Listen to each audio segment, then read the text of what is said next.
They say that Hollywood is a town built on dreams, and one of its greatest dreamers was Walt Disney. His life was filled with both exhilarating success and heartbreaking setbacks. But he never gave up. He just kept moving toward that great big, beautiful tomorrow. The story of Walt's life is truly a magical one, and no one could tell it quite like Walt himself. My dad worked as a carpenter in the World's Fair building. He eventually ended up in Chicago as a contractor, and he was doing that when I was born, December 5th, 1901. But my dad made some money as a contractor, and he wanted to get back to the farm. They finally ended up buying this farm in Marceline, Missouri. It was a beautiful farm, but it was not the kind of farm to make a living on. Things got pretty tough on the farm, and my dad had a sickness. So my dad sold the farm, took the money, and went to Kansas City. And my dad bought this Kansas City Star route. And they gave me a route. I was about 9 or 10 when I started that. Winter, we'd go out at 3:30 in the morning right after a blizzard, or in a blizzard, or in pouring rain. It didn't matter. I did that for 6 years. It was tough. The constant hardship took a heavy toll on the Disney family. One by one, the children began to leave home. Then one day, Walt woke up to find his best friend, his brother Roy, had gone as well. So Walt did something that he would do throughout his life when things got tough. He took a chance. My brother had joined the Navy, so I wanted to join it. Well, I was still a year or two young. I was 16. Why did this kid come in to me very excited? He said, there's something just forming here that you and I can get in. I said, what is it? He said, an ambulance unit. I was in Paris, 3rd of September, when Pershing pulled out.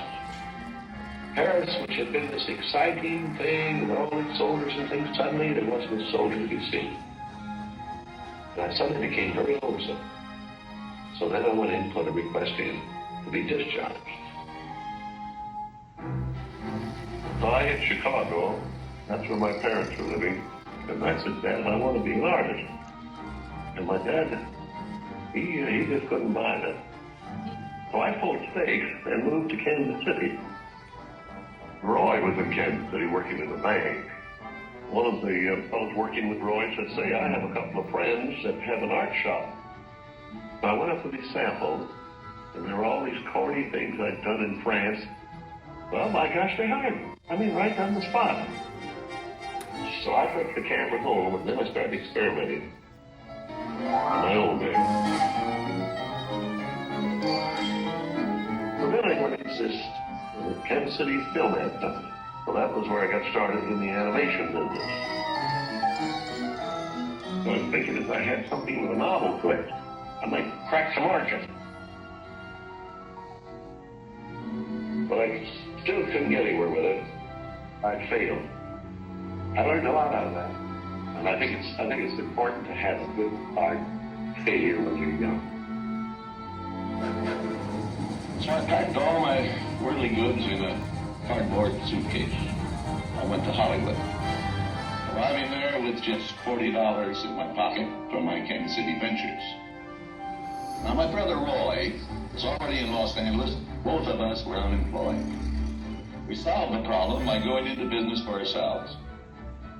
We established the first animated cartoon studio in Hollywood. Walt's dreams were finally coming true. He had his first big hit, Oswald the Lucky Rabbit. And he had married the love of his life, Lillian, an ink and paint artist at the studio who shared his dreams. Then he was dealt a devastating blow. On a business trip to New York City, he learned that he had lost ownership of Oswald due to a contract loophole. And to make matters worse, the distributor had signed away Walt's artists. Most people would have given up right then and there. Not Walt Disney.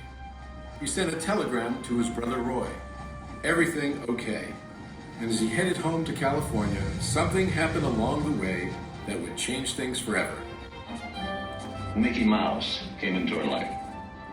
he popped out of my mind onto a drawing pad on a train ride from Manhattan to Hollywood at a time when the business fortunes of my brother Roy and myself were at lowest ebb and disaster seemed right around the corner. His first actual screen appearance was at the Old Colony Theater in New York in Steamboat Willie. He was the first cartoon character to stress personality, and I thought of him from the first as a distinct individual. I did the voice. Hang on, pal. Here we go.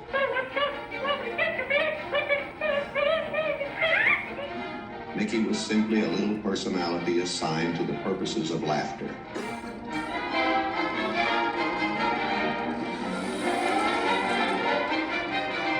Mickey fitted the need exactly.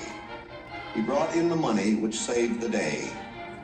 He enabled us to explore our medium, and he paved the way for our more elaborate screen ventures. By nature, I'm an experimenter, so I had another idea which was plaguing my brain. It was the Silly Symphonies. It was a series without a central character. Every one of them was a new type of subject to give us something to reach out and accomplish something different.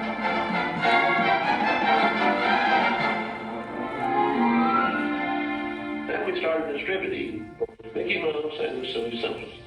And Nip and Tuck getting them out. Walt began to push himself and his artists, and when he wasn't working, he was worrying about the future. And then the inevitable happened. In 1931, he had what he called a heck of a breakdown. So he did something unique for Walt Disney. He took time off and took his wife on the first vacation they had ever had. When they returned, he was a new man, filled with ideas for the future.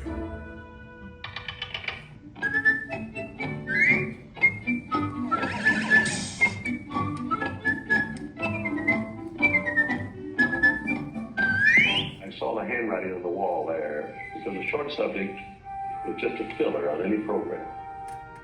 Now, if I could crack the feature field, then I could do things. I had done a little story research on different fairy tales I might do, and Snow White was one of them. I thought it was a perfect story. I had the heavy. It's a magic wishing apple.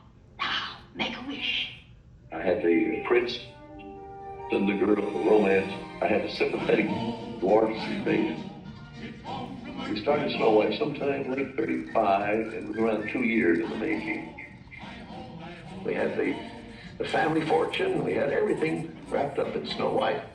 In fact, the banker, I think, was losing more sleep than I was. We had a big premiere, the Carthay Circle Theater, big, grand Hollywood premiere. All of Hollywood brass turned out for a cartoon.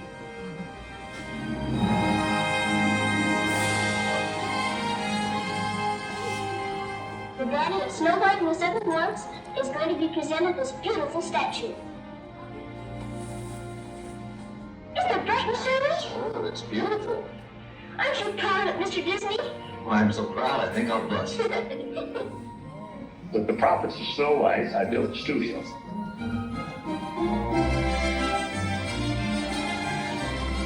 Two years later, I was almost broke. Plus, I had all these pictures and words. Pinocchio? There are no things on me. Bambi? Fantasia?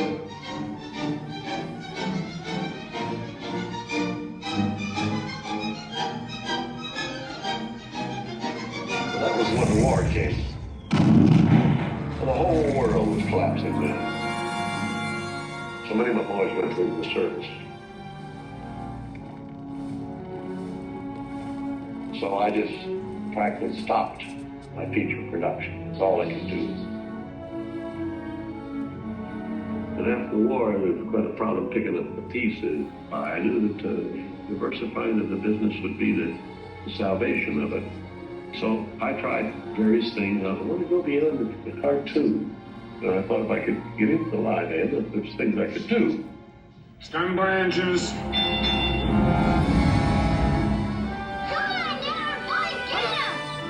Not bad, eh, Charlie? Let's open her up and see what you really do. I wanted enough different types of things that I could fall on my nose with one of these pictures, but I had another one right behind it that would hit. After a long concentration on live action and cartoon films, we decided to try something that would employ about every trick we learned in the making of films. We would combine cartoon, live action, in enormous fantasy, Mary Poppins. As the original Mary Poppins budget of $5 million continued to grow, I never saw a sad face around the studio. Even my brother Roy was happy. This made me nervous. And the horrible thought struck me. Suppose the staff had finally conceded that I knew what I was doing. Once again, Walt Disney had created storytelling magic to reinvent family entertainment. But even then, he wasn't finished. He had a bigger dream in mind. Well, it came about when my daughters were very young, and Saturday was always Daddy's Day with the two daughters.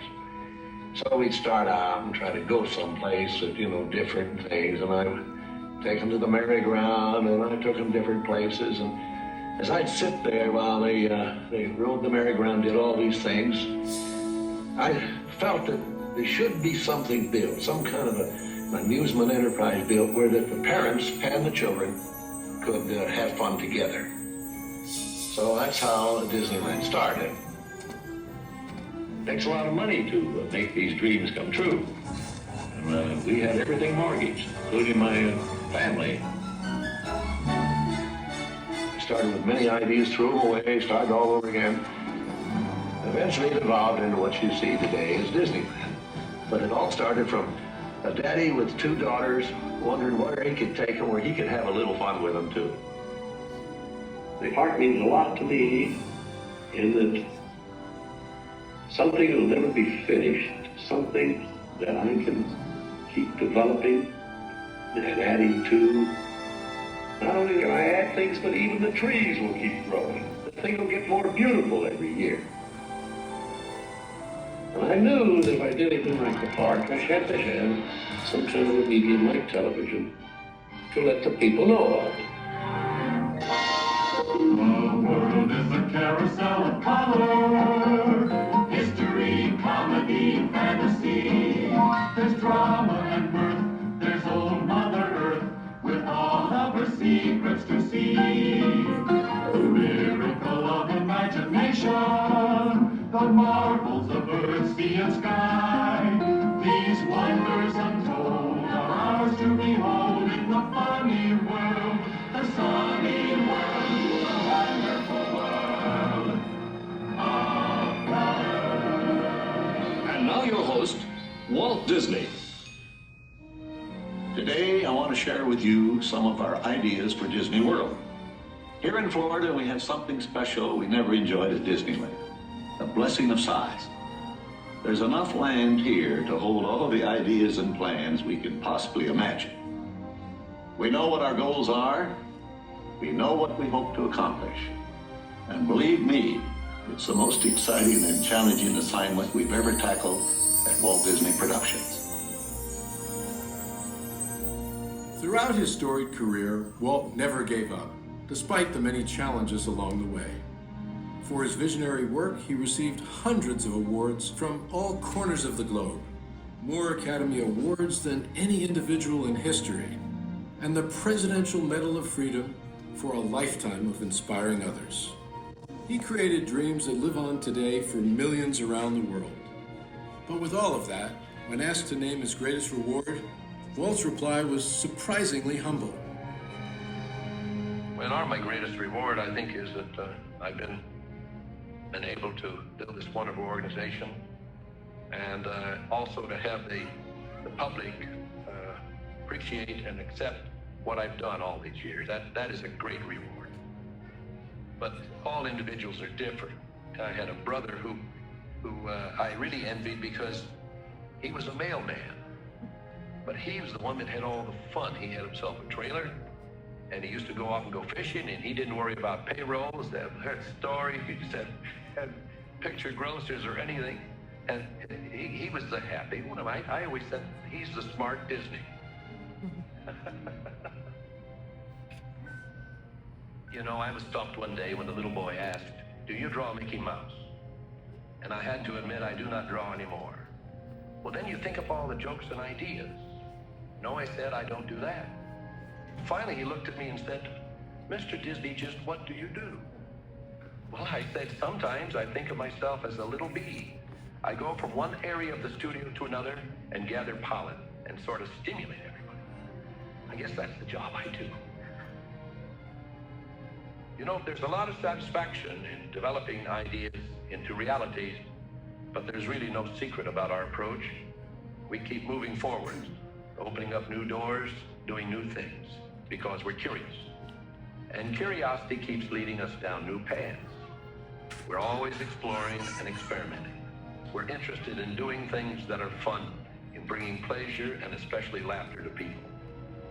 But I only hope that we never lose sight of one thing, that was all started by a mouse.